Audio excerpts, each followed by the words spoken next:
training objective of this module is to provide an overview of sustainable, green and climate finance.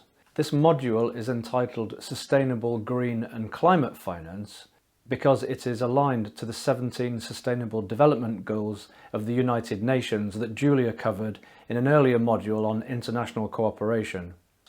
People use labels like green, environmental and climate finance interchangeably, so by using the term sustainable, green and climate finance as the overall name of this module, we can then describe the subcategories as a simple hierarchy underneath the 17 Sustainable Development Goals, including climate.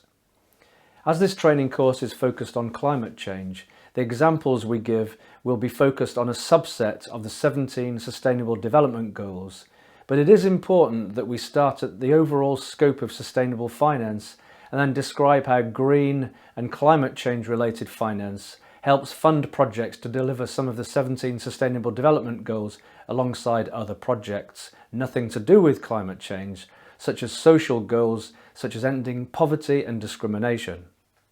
Number 13 of the Sustainable Development Goals is called Climate Action.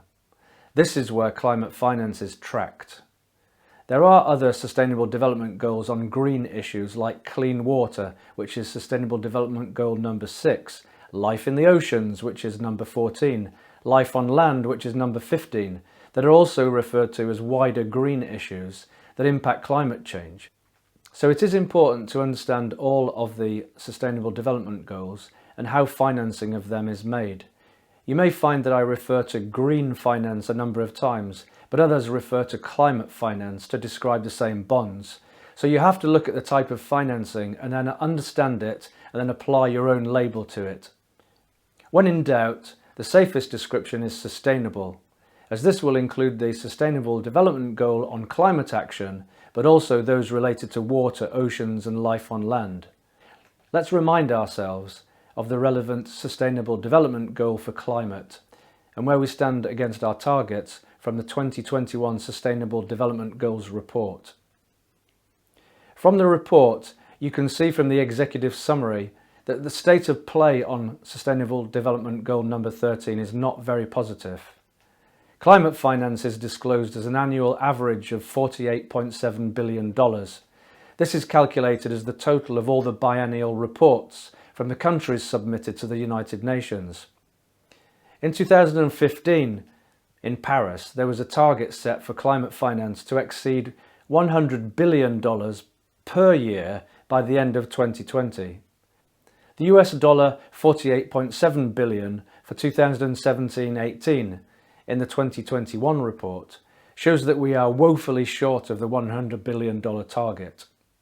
You might be asking yourself, why is finance important in a training course on climate change? The simple answer is when anything has to change, it will require effort from people, and it will also require new and/or upgraded machinery, buildings, land, energy supplies, raw materials, computers, operations and processes and administration, etc, etc, etc. You get the picture. All of this does not grow on trees that you can pick for free and needs to be paid for by governments and companies, especially governments for the huge transport-related projects like the $1.2 trillion US infrastructure bill passed in the US in 2021. So the transition to net zero will not happen if money is not found, and that is where green finance comes in. Governments can issue green finance to help transition the economy to net zero. The same applies to companies. Many bonds have been issued to finance renewable energy projects as energy companies fund wind and solar power projects, for example.